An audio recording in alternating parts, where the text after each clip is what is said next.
Salam müəllimlər, biz bugün sizinlə kurikulumun ilkin mövzusuna baxırıq. Mövzumuz da gördüyünüz qədər çox qısadır və əsaslı məqamları sizlərə qeyd edərəkdən izahını da verəcəm. Kurikulum nədir? Kurikulum təhsilin məzmunu, təşkil və qiymətləndirməni özündə əks etdirir. Yəni nədir?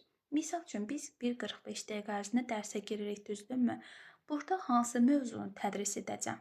Hansı mövzuda otuncaqdır, metaldır və s. Yəni əsaslı olaraq məzmun, təşkil və qiymətləndirmə. Gəlin baxaq təşkil nədir?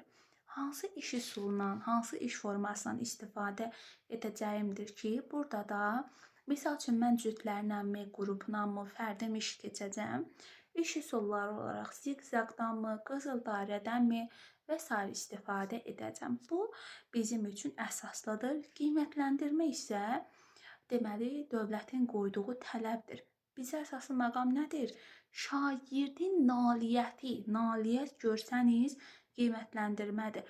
Amma şagirdin bilik və bacarığına qoyulmuş dövlət tələbidir desə, bu artıq olacaqdır alt standart. Yəni alt standartın digər adı isə, yəni sinonim adı məzmun standartıdır. Təhsilin məqsədi nədir? Deməli, yaşadığımız həyata hazırlama, tənqidi, yaradıcı düşünmə, milli, ümumbəşəri dəyərləri formalaşdırmaqdır. Əsaslı məqamları qeyd edəcəm sizlər üçün. Kurikulumun keyfiyyətli və uğurlu olmasının göstəricisi nədir? Keyfiyyətli olması aktual, praktik, davamlı və effektiv olmasıdır. Bizə lazımlıdır nə? Testlərdə düşür ki, kurikulum sabit bir fəndir. Necə yadda saxlayaq? Kurikulum davamlıdır. Biz bilirik ki, hər il yeni mövzular əlavə olunur, əvvəlki mövzular çıxarılır və s. Nümunə olaraq göstərə bilərik ki, müəllimin etik davranışında əvvəllər müəllimə məlum olan məlumatları, yəni gizliliyi qorumalı idisə, bu idi konfidensiallıq, yəni gizliliyi qorumaq. İndi isə davamlı olduğuna görə kurikulum dəyişilib, insan hüquqlarına hörmət kimi verilib, düzdürmü? Bununla yadda saxlaya bilərik. Kurikulumun uğurlu olmasının göstəricisi isə deyə bilərdik ki, şəxsi, idraki, sosial, psixoloji və emosional olmasının bu göstəricisidir.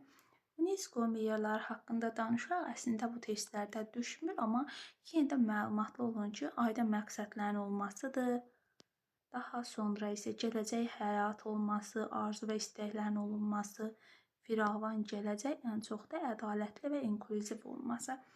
Gəlin bunu aydınlaşdıraq. Biz demək istəyirik ki, ənənəvi üsulda hər şey fərqli idisə, artıq indi dəyişilib, 21-ci əsrin bacarığına əsasən dərslər keçirilir. Bu belədir ki, fiziki qüsurlu olan şəxslər ki var, sağlam uşaqlarla həmin uşaqların eyni ortamda dərs keçirilməsi, bu da xüsusi diferensiallıqla inklüziv dərs birləşmişdir. Bu yeni kitabda da bunu da dərsini keçər, video kaydı olacaqdır.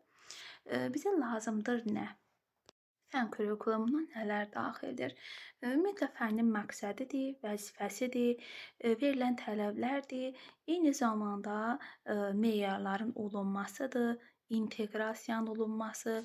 Mən bunu belə yadda saxlamanızı tövsiyə edərdim ki, biz hər birimiz gündəlik icmalar yazırıq, düzdürmü?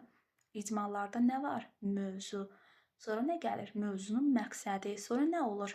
İnteqrasiyalar, resurslar, daha sonra bizə lazımlı olan meyarlar və s. Demək olar ki, icmalın yazılmasında əksəriyyəti fən kurikulumuna daxil olanlar da var.